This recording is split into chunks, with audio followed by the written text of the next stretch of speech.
السلام علیکم، میرا نام انم کاظمی ہے۔ جیسا کہ آپ نے شروع سے بتایا کہ اگر قرآن اور حدیث پہ ہم لوگ چلیں تو ایک آئیڈیل لائف، ایک آئیڈیل سوسائٹی پا سکتے ہیں۔ تو جہالت سے جہاد بھی ایک جہادی ہے۔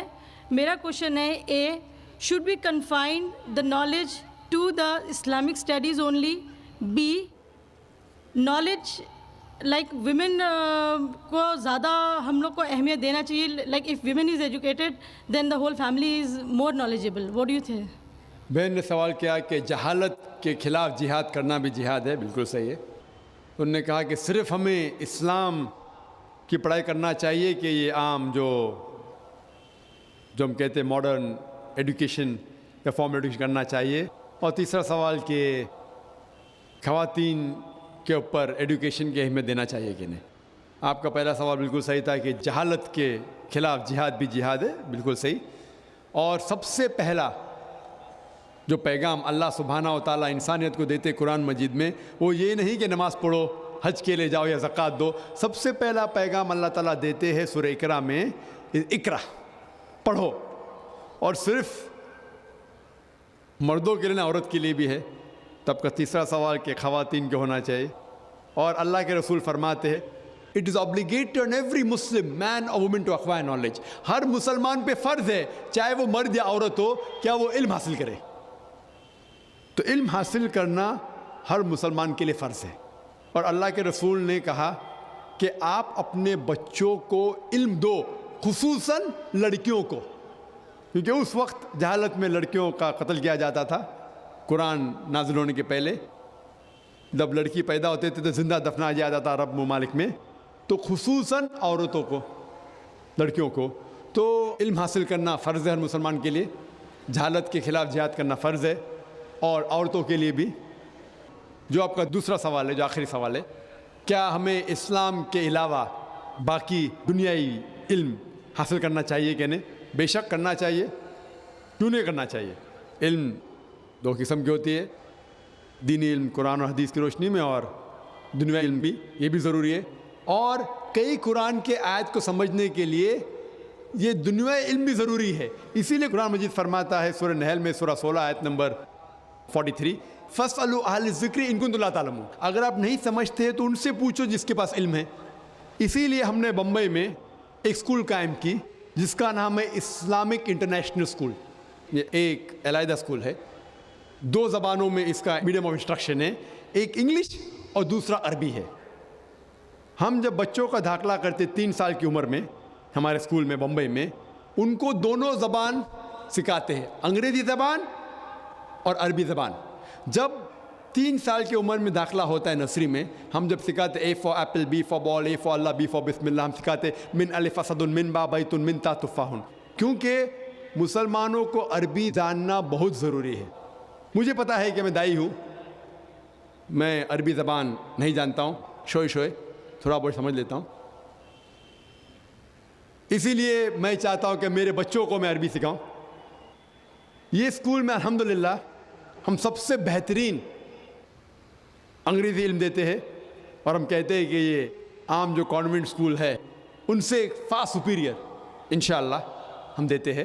اس کے ساتھ ساتھ اسلامک تعلیم بھی دیتے ہیں۔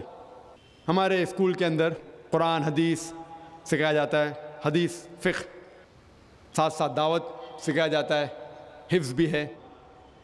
لیکن ہم جب اسلام سکھاتے ہیں، ہم اسلام عربی زبان میں سکھاتے ہیں، انگریزی اور اردو میں نہیں۔ تو حدیث بھی سکھاتے ہیں عربی زبان میں، قرآن کی تفسیر بھی ہوتی ہے عربی میں، اردو میں نہیں، کیونکہ ہم چاہتے ہیں کہ ہمارے بچے عربی میں بھی ماہر ہو۔ عربی ایک وقت تھا جو عربی زبان سب سے بہترین زبان، انٹرنیشنل لینگویج کہلاتی تھی۔ اگر آپ کو سائنس کے بارے میں سیکھنا ہے، وہ غیر مسلم کو بھی مجبوراً عربی سیکھنا پڑتا تھا اگر سائنس کے بارے میں تحقیق کرنا چاہتا تو۔ آج کی تاریخ میں انگریزی زبان انٹرنیشنل لینگویج ہے، انشاءاللہ عربی پھر سے انٹرنیشنل لینگویج ہوں گی۔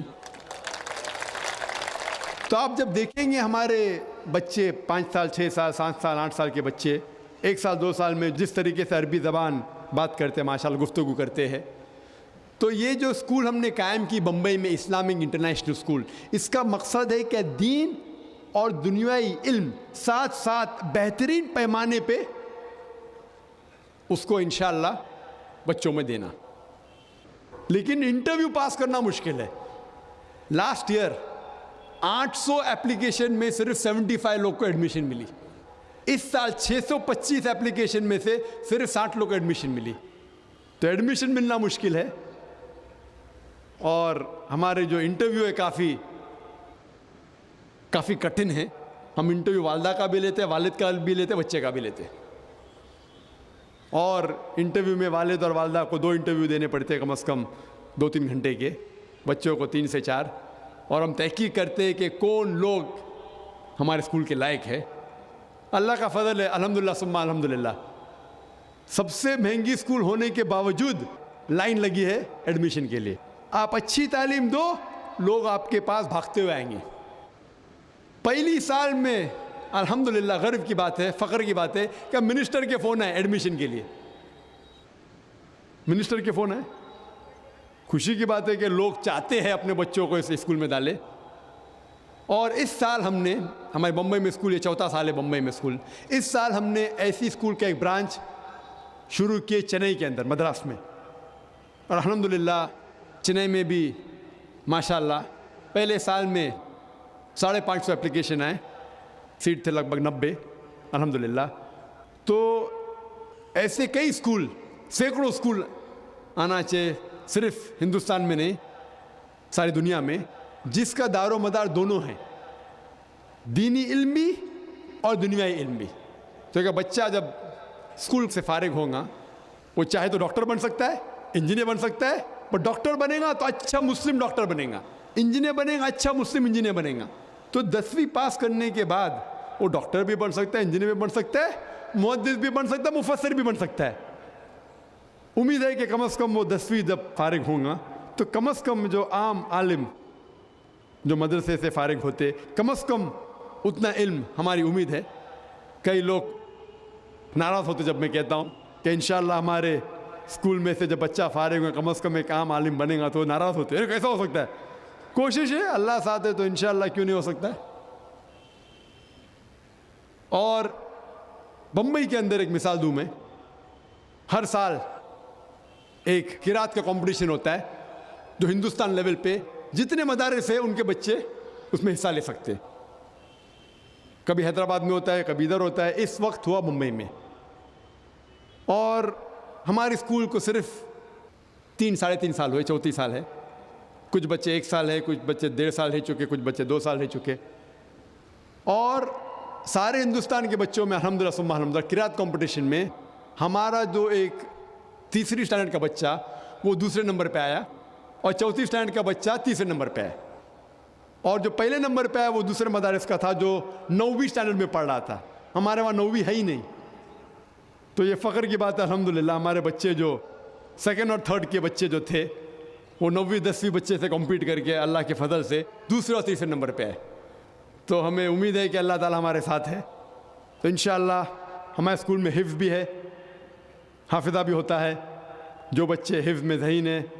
تو اس طریقے سے اور اسکول سارے ہندوستان کے شہروں میں ہونا چاہیے تاکہ ہمیں دونوں پہ مہارت رہے, اسلامی علم پہ بھی اور دنیائی علم پہ بھی. جب ہم دیکھتے ہیں یہ کرسچن عیسائی پریسٹ جب دنیا میں باہر نکلتا لوگ اس کی عزت کرتے, لوگ فخر سے دیکھتے ہیں. افسوس کی بات ہے کہ اسلام میں ایسا نہیں ہے.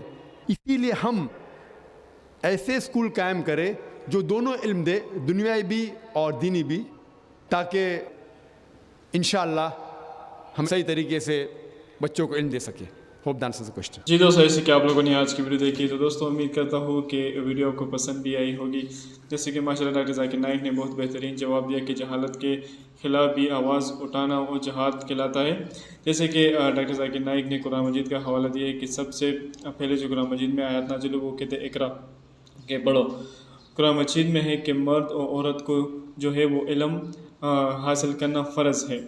دوستو جیسے کہ عورت پہ قرآن مجید میں آیا ہے کہ عورت کو زیادہ علم دو, کیونکہ اس ٹائم تو جہالت کا دور تھا, عورت کو علم نہیں تھا. تو ابھی اتنا ماڈرن دور آ گیا ہے کہ اس دور میں بھی جو ہے وہ مرد و عورت کو وہ اتنا علم فرض ہے کہ وہ اپنا صحیح و غلط پہچان سکے کہ ٹھیک ہے کہ ٹھیک نہیں ہے۔ تو جیسے کہ ڈاکٹر ذاکر نائک نے کہا کہ آج کل ہمیں ایسے اسکول بھی کھولنے چاہیے کہ جہاں پہ دینی تعلیم بھی دی جاتی ہے اور جو ہمارے پاس ماڈرن انگلش تعلیم ہے وہ بھی دی جاتی ہے۔ جیسے کہ ڈاکٹر ذاکر نائک نے کہا کہ ہمارے ہندوستان میں ایک بہت بڑا مدرسہ ہے، تو ہم وہاں پہ انگلش تعلیم بھی دیتے ہیں اور وہاں پہ عربی بھی سکھاتے ہیں۔ وہاں پہ ہم بچوں کو حفظ بھی کرواتے ہیں اور حدیث بھی ہم یاد کرواتے ہیں۔ ایسے بہت سی مثالیں جو ڈاکٹر ذاکر نائک نے دی ہے تو وہ کرواتے ہیں۔ تو دوستوں امید کرتا ہوں کہ ڈاکٹر ذاکر نائک کی یہ ویڈیو بھی آپ لوگ کو اچھی لگی ہوگی۔ اگر ویڈیو اچھی لگی ہو تو اپنی قیمتی رائے ہمارے ساتھ ضرور شیئر کریں۔ والسلام۔